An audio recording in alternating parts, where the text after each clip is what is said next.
ভুলে যাই আপনি বয়সে ছিল। উনি প্রথম জীবনে শিক্ষক ছিলেন। ওনার জন্মদিনটা শিক্ষক দিবস হিসেবে নির্দিষ্ট করে গেছে। তারপর থেকে আমরা প্রত্যেক বছরই এই 20 সেপ্টেম্বর শিক্ষক দিবস হিসাবে পালন করে থাকি। যাই হোক, এখন শিক্ষক সম্বন্ধে এবং আমার মহারাজ সম্বন্ধে আমি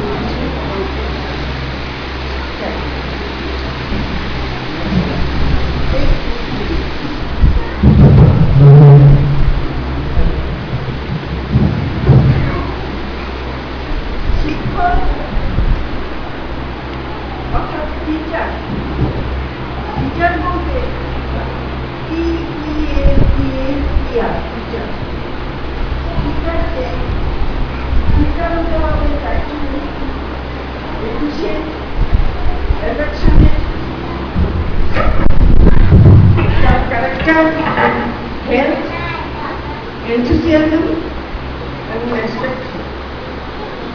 এই কটা গুণ টিচারের থাকতেই লাগে। আমরা দেখছি আমাদের মন্দিরে যে ছবিটি রয়েছে, যাকে আমরা নিত্য পারলে 3 বেলা, না পারলে 2 বেলা, না হলে 1 বেলাই আমরা পূজা করি, প্রত্যেক দিন পূজা করি। তিনি কে? তার নামে তোমাদের স্কুল এবং কলেজ প্রণবানন্দ বিদ্যাপীঠ। প্রণবানন্দ কে? তোমরা তার সম্বন্ধে কতটুকু জানো? বাল্যকালে তার নাম ছিল বুদ্ধ, কারণ তিনি অধুনা বাংলাদেশ ফরিদপুর জেলার বাজিতপুর গ্রামে তিনি জন্মগ্রহণ করেছিলেন 1826 সনের 27 জানুয়ারি। আর বাংলা সন ছিল 1316 মাস।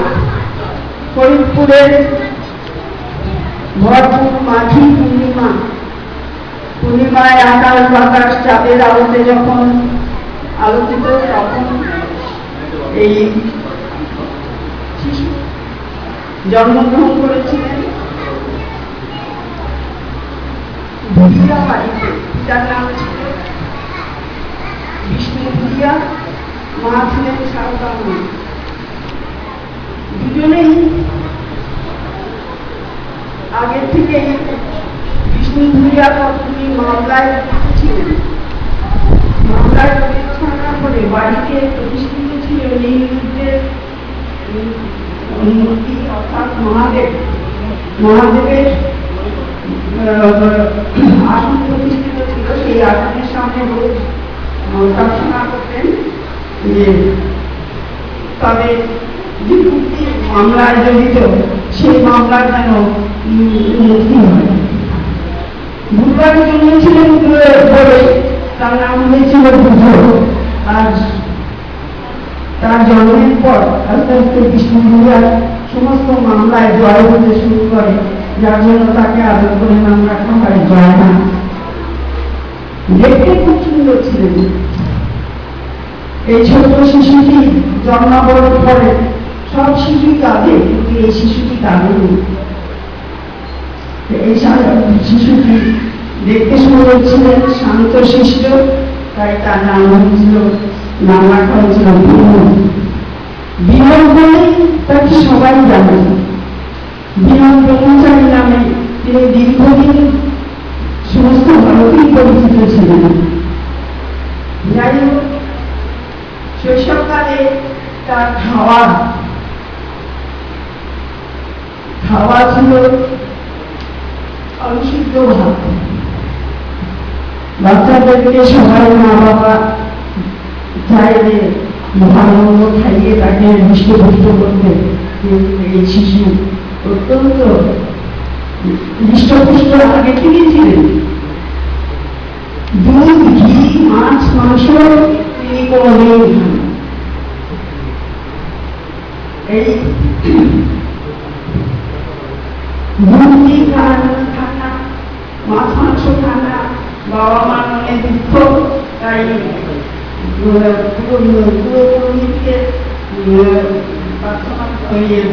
বাবা মা বললেন যে ঠাকুরমশাই, এই বাচ্চা তো আমাদের কথা শুনে না, আপনি বললে কোথায় শুনবে, একটু বলুন না ওকে দুধ ঘি খাওয়ার কথা। পুরোহিত থেকে বললেন যে তুমি তো কিছু খাও না, অবিশুদ্ধ ভাত খাও, তাতে তোমার কি শক্তি হবে, তুমি একটু দুধ ঘিও খেতে পারো। কিন্তু এই বাচ্চা শিশু 5 বছর মতো বয়স হবে, সেই শিশু পুরোপুরিকে জবাব দিচ্ছে, ঠাকুরমশাই কড়াইতে যদি দুধ বসানো হয় আর কড়া জল দেওয়া হয়, তাহলে দুধটা কি হয়, উঠলে পড়ে যায়। আমার শরীরে এত শক্তি আছে যে সেই শক্তির উপরে যদি আমি দুধ ঘি খাই, ভালো ভালো জিনিস খাই, তাহলে আমার শক্তিটা নষ্ট হয়ে যায়। সুতরাং তিনি অবিশুদ্ধ ভাত বেশি পছন্দ করতেন, এছাড়া অন্যান্য শাকসবজি এসব খেতেন, কিন্তু মাছ, মাংস, ডিম, দুধ, ঘি সেসব থেকেই কিন্তু শক্তি ছিল অপরিসীম। এত শক্তি ছিল যে যখন তিনি বালক, 7-8 বছর বয়স, তখন 8-10 জন লোক একটা বিরাট গাছ কাটছে। গাছ কেটে এই গাছটা নামাতে পারছে না।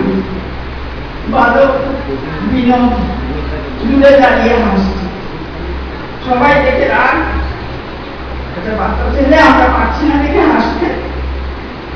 তো বিনোদ কে বলে, কিরে তুই হাসছিস যে, পারবি নাকি গাছটা কেটে দিবি? তোমরা সবাই সরে যাও। সবাই সরে দাঁড়ালো। বিনোদকে এক ধাক্কায় এই বিরাট গাছ ফেলে দিলেন। তেমনি জোয়ার ভাটা আসলে পরে নৌকা পাড়ের উপরে বসাতে হয়। 10-20 জন মাঝি সেই নৌকা উঠাতে পারছে না। তিনি একা এক টানে সেই নৌকা উঠিয়ে ফেললেন। একবার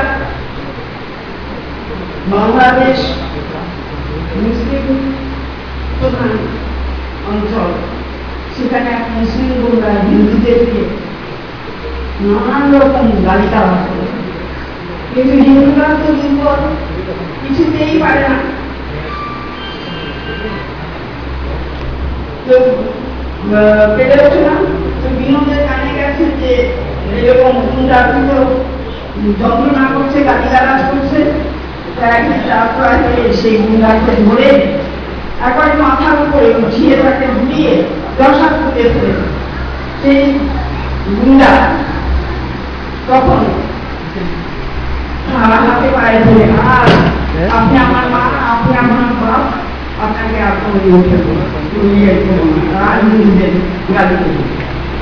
এইরকম ছিল তার শক্তি। তেমনি ছিল তার স্নেহপ্রবণতা, অ্যাফেকশন।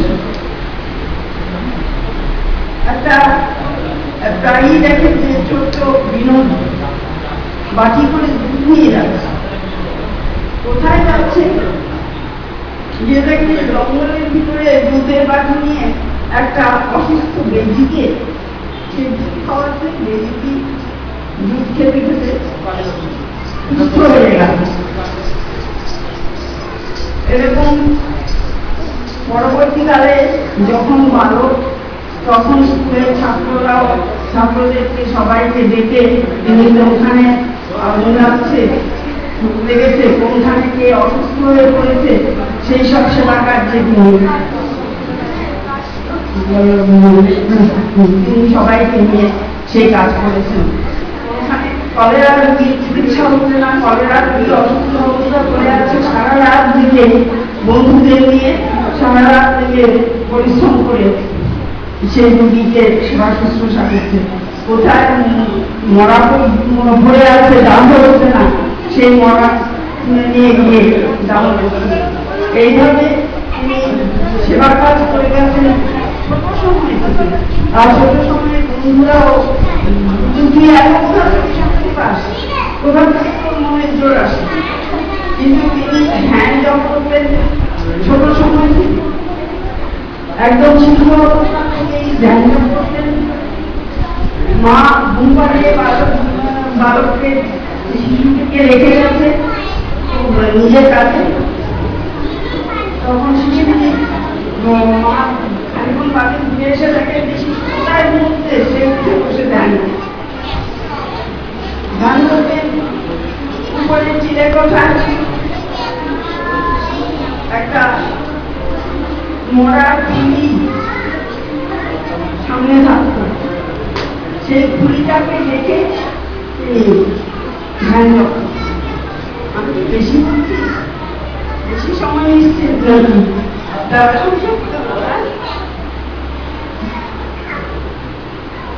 খুলিটা তার মা দিদি এরা খুলি সামনে রেখে এ করছিস কেন, সামনে রেখে দিয়েছিস কেন? এই খুলিটা কার জানো? এই খুলিটা হচ্ছে আমাদের ভাই। বাচ্চারা শিশু অবস্থা যদি কেউ মরে তাহলে তাকে দাহ করা হয় না, তাকে মাটিতে পুঁতে রাখা হয়। ভাইপোর মাথার খুলিটা এনে টেবিলে সাজিয়ে